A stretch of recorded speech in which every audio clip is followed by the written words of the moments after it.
ಓಂ ಶ್ರೀ ಗುರು ಬಸವಲಿಂಗಾಯ ನಮಃ. ಈಗ ನಿಮಗೆ ಶಿವಯೋಗಿ ಸಿದ್ದರಾಮೇಶ್ವರ ಒಂದು ವಚನವನ್ನು ಹೇಳಿ ಮತ್ತು ಅದರ ವಿಶ್ಲೇಷಣೆ ನಿಮ್ಮ ಮುಂದೆ ಹೇಳುತ್ತೇನೆ. ನೀರಿಲ್ಲದಲ್ಲಿ ಜಳಕವ ಮಾಡಿ, ತರುವಿಲ್ಲದಲ್ಲಿ ಪುಷ್ಪವನೆತ್ತಿ, ಕರುವಿಲ್ಲದಲ್ಲಿ ಪೂಜಿಸಬಲ್ಲಡೆ, ಜಂಗಮವೆಂಬ ಕಾಣ ಕಪಿಲ ಸಿದ್ಧ ಮಲ್ಲಿಕಾರ್ಜುನ ದೇವ, ಆನು ತ್ರಿಕರ್ಣ ಶುದ್ಧನಾಗಿ ಅಂತ ಅವ್ರು ಹೇಳ್ತಾರೆ. ಶರಣರ ಒಂದು ಧರ್ಮದ ಪಂಚಬ್ರಹ್ಮರಲ್ಲಿ ಒಬ್ಬರಾದ ಶಿವಯೋಗಿ ಸಿದ್ದರಾಮೇಶ್ವರರು ಜಂಗಮನ ಒಂದು ಸ್ವರೂಪವನ್ನು ಬಹಳ ಮಾರ್ಮಿಕವಾಗಿ ಇಲ್ಲಿ ಹೇಳುವರು. ಮಾತ್ರವಲ್ಲ, ಅರ್ಚನೆಯ ಮಹತ್ವವನ್ನು ಕುರಿತು ಇಲ್ಲಿ ಹೇಳುವರು. ನೀರಿಲ್ಲದೆ ಜಳಕ ಮಾಡುವ ಬಗೆ ಹೇಗೆ? ಗಿಡದ ಆಶ್ರಯದಲ್ಲಿ ಬೆಳೆಯುವ ಪುಷ್ಪಗಳನ್ನು ಆಚರಿಸುವುದೆಂತು, ಕರವನ್ನು ಉಪಯೋಗಿಸಿದೆ ಪೂಜಿಸುವುದೆಂತು, ಇದೆಲ್ಲವೂ ಸೋಜಿಗವಲ್ಲವೇ ಅಂತ ಹೇಳ್ತಾರೆ.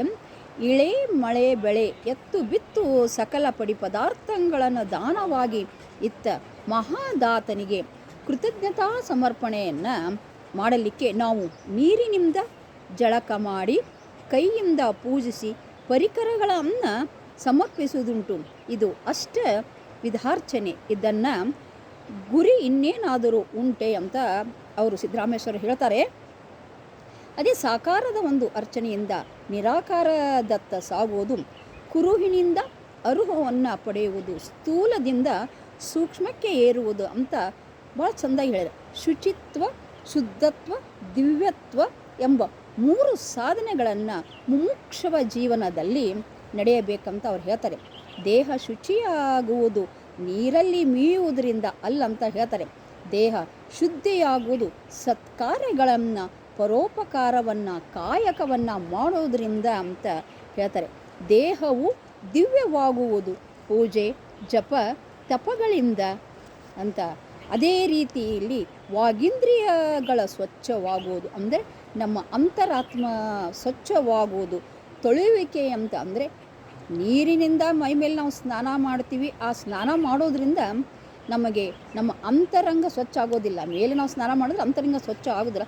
ಅಂತರಂಗ ನಾವು ಸ್ವಚ್ಛವಾಗಬೇಕಂತಂದ್ರೆ ಒಂದು ಒಳ್ಳೆಯ ಒಂದು ಮಾತುಗಳನ್ನು ನಾವು ಆಡಬೇಕು. ದಿವ್ಯವಾಗು ಪರಮಾತ್ಮನ ಯಾವಾಗಲೂ ಪರಮಾತ್ಮನ ನಾಮಸ್ಮರಣೆಯನ್ನು ನಾವು ಮಾಡಬೇಕಂತ ಇಲ್ಲಿ ಶಿವಯೋಗಿ ಸಿದ್ದರಾಮೇಶ್ವರು ತಮ್ಮ ವಚನದಲ್ಲಿ ಬಹಳ ಮಾರ್ಮಿಕವಾಗಿ ಇಲ್ಲ ಹೇಳಿದ್ದಾರೆ. ಅಂದರೆ ನಾವು ಬಸವಣ್ಣವ್ರು ಒಂದು ಕಡೆ ಹೇಳ್ತಾರೆ, ಅಂತರಂಗ ಶುದ್ಧಿ ಬಹಿರಂಗ ಶುದ್ಧಿ ಅಂತ ಹೇಳ್ತಾರೆ.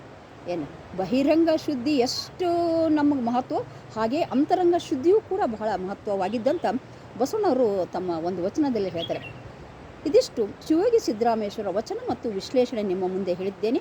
ಮತ್ತು ಇನ್ನೊಬ್ಬ ಶರಣರ ವಚನ ವಿಶ್ಲೇಷಣೆಯನ್ನು ನಿಮ್ಮ ಮುಂದೆ ಹೇಳುತ್ತೇನೆ. ಅಲ್ಲಿವರೆಗೆ ಎಲ್ಲರಿಗೂ ಬಸವ ಬೆಳಗಿನ ಶರಣಾರ್ಥಿಗಳು.